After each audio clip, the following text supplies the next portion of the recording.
Hey everyone, so today I'm comparing Adobe Firefly to Midjourney. I finally got access to the Firefly beta, so I'm really excited to test out a few images and see how the two softwares compare to each other. So I'm starting out with Adobe Firefly, and I'm going to use the same prompts on both software. So first I put realistic holographic seahorse in clear ethereal water, and the results are gorgeous. Let me go ahead and show you guys how amazing they look. I mean, the details, the light, the dimension, and they give you 4 options, the same thing that they do in Midjourney. And here, like, you can see the depth between the scales and the body, and then all the little scales. I'm not even sure what that's called, but it creates beautiful dimension. I mean, it looks like it's sparkling and has glitter. And in the transparency, it looks like it's gel, it's gorgeous. So let's go ahead and see what Midjourney created. These are the 4 images. They're a bit smaller, the preview. As you can see, the images are really completely different. I wanted to use the exact same prompt as Adobe Firefly. The only difference, I did have the setting in Firefly set to macro photography. I could have added that over here, but as you can see, they still came out to be pretty much the same size. The difference is I would probably have to add a few more different key details, maybe add the word 3D on Midjourney.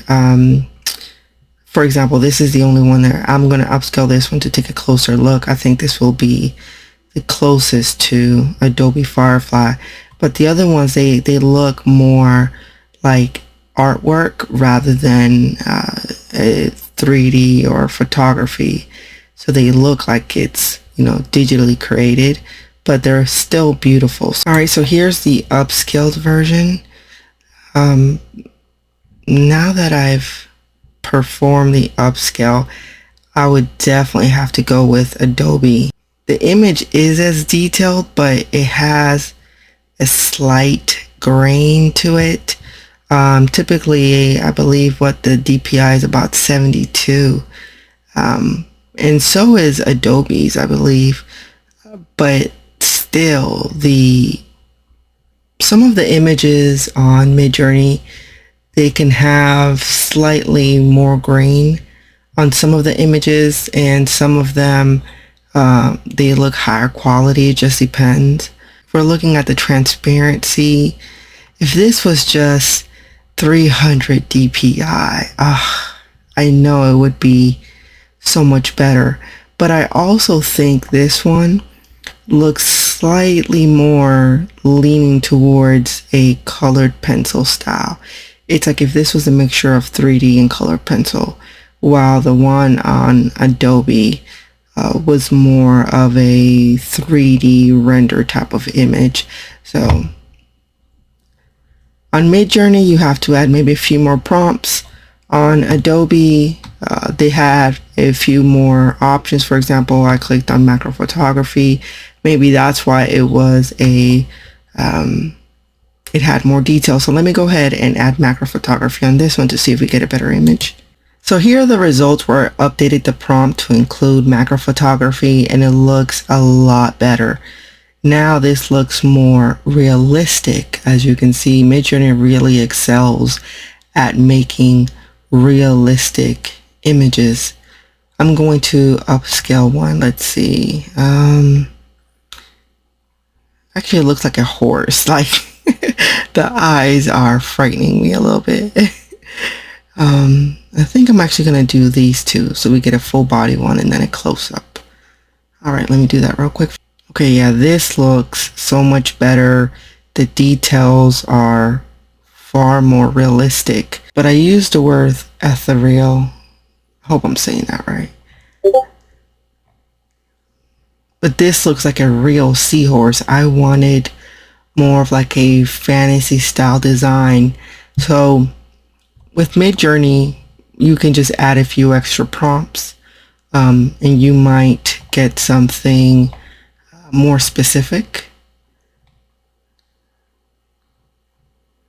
but it's still, I mean, it is beautiful. All I had to do was add that extra macro photography and it created this gorgeous image. Let's take a look at the other one. Now these look like real seahorses. There is a slight grain on these, on the entire body. I think it's trying to simulate the texture, the natural coloring of the seahorse. And once again, I think if this was 300 DPI, I cannot wait for that day. This would be insane. But yeah, they look real. It's really cute. But the grain on this one would not be, you know, a photo of a realistic one. It just needs a bit of tweaking to take it to the next level, but it's still amazing. So who would win? Since I did use I put a holographic seahorse in the ethereal clear water, I did want more of a fantasy style, and Adobe did give me that. It was something that I've never really seen before, so I think for that round Adobe definitely wins. So I went ahead and cleared out all the settings, and if you're interested in my full review, you can check out the other video that I did specifically for Adobe Firefly. So let's go ahead and see what it creates. I mean, these look they look so funny. Let's go ahead and zoom into some of these. I mean, this definitely looks like it's gonna be my favorite one.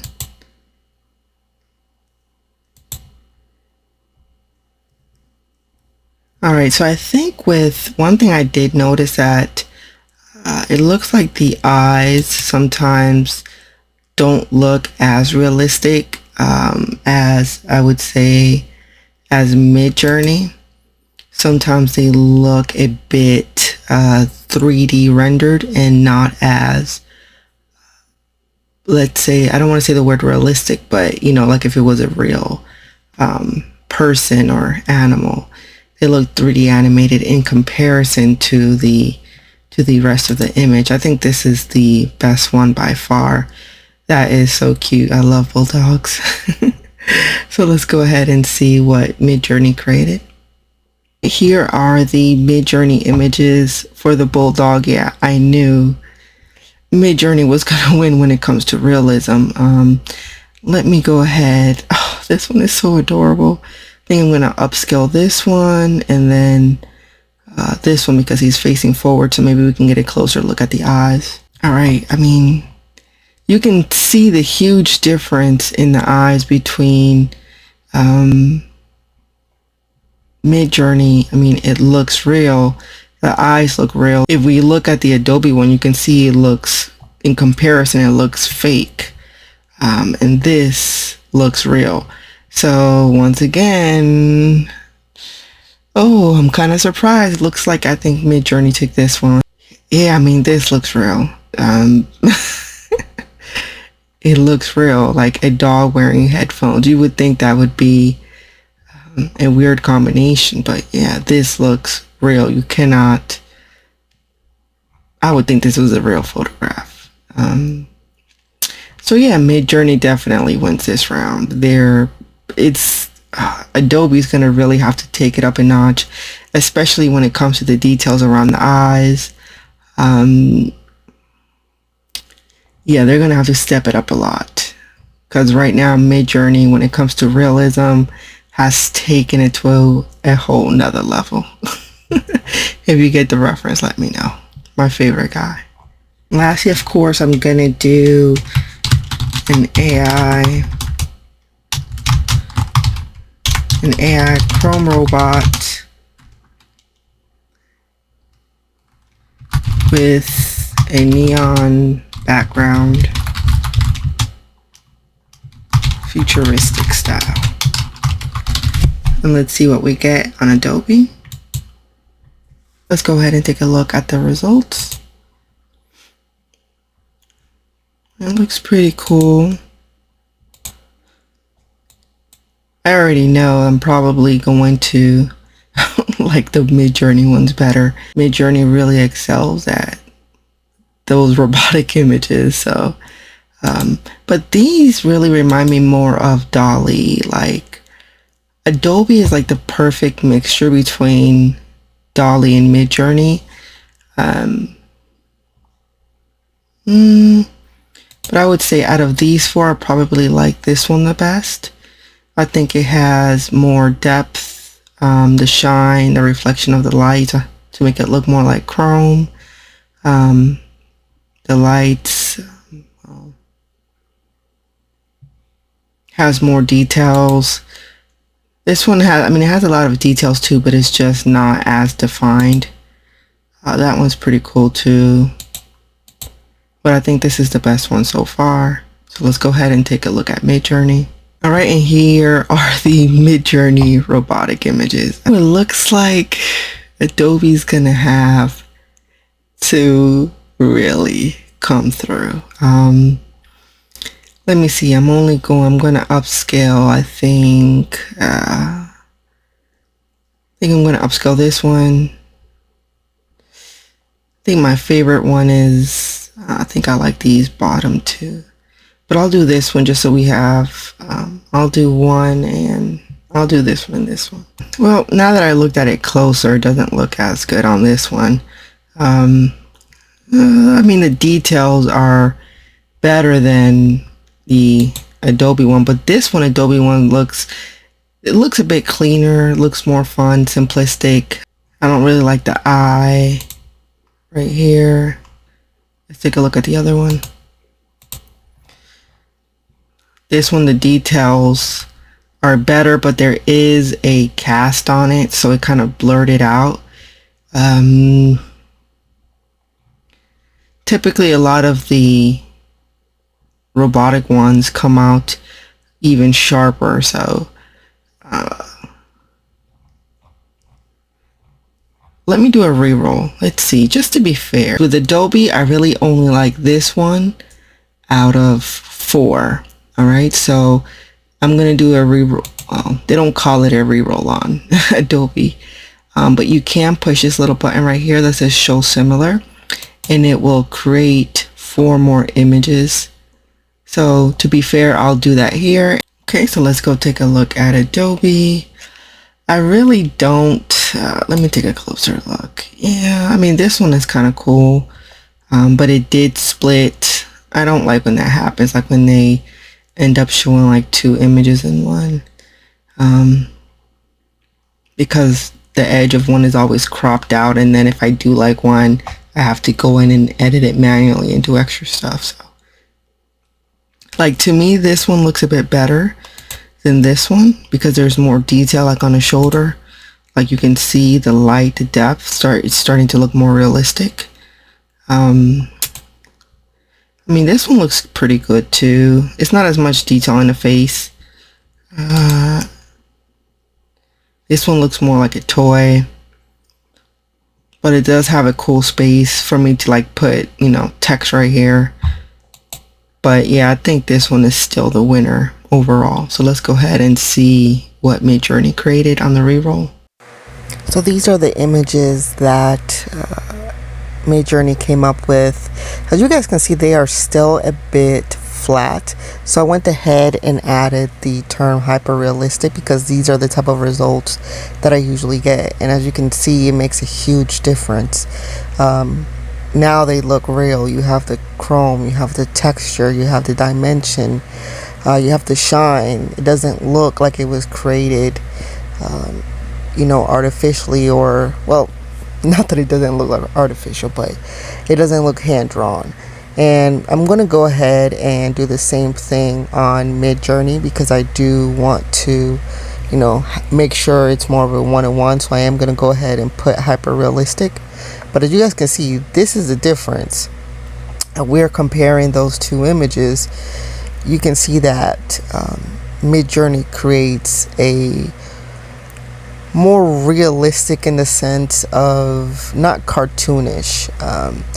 It looks more like a movie type of style versus if I'm trying to define something for like a cartoon character, right? Like that's what we get with Adobe. So I think I would have to play around with the prompts just to improve it. So I'm gonna go ahead and I use the hyper realistic on Adobe, and these are the results. It did improve it.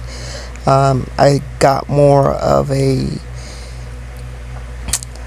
I'm not even sure what to call it, but it doesn't look as like it's for just like an animation movie. It looks more like a video game style, but I'm still gonna have to go with Midjourney because that's the style that I like. With Adobe, it just has a cuter style, and that's not really what I was going for, but it depends on the project, right? So you have options.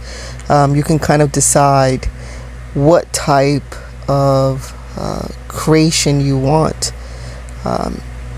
So I think it's important to notice the type of results, so that you understand what the software can actually do, its limitations. And with Midjourney, I mean, the details are insane, and that's why these tools are we're gonna have to increase our budget, because oftentimes, depending on what you want, having access to all three, it's beneficial. I mean, Adobe creates beautiful images. Well, I'm not taking away anything from it. I love it. I think it has its role. I mean, it's still detailed. We see the light, we see the dimension. It's just a completely different style, and depending on the project, maybe I would probably use an Adobe image over Midjourney, just depending on what I'm trying to make and what I really want. So I mean, just adding the term hyper realistic really improved the images, and I think they look amazing.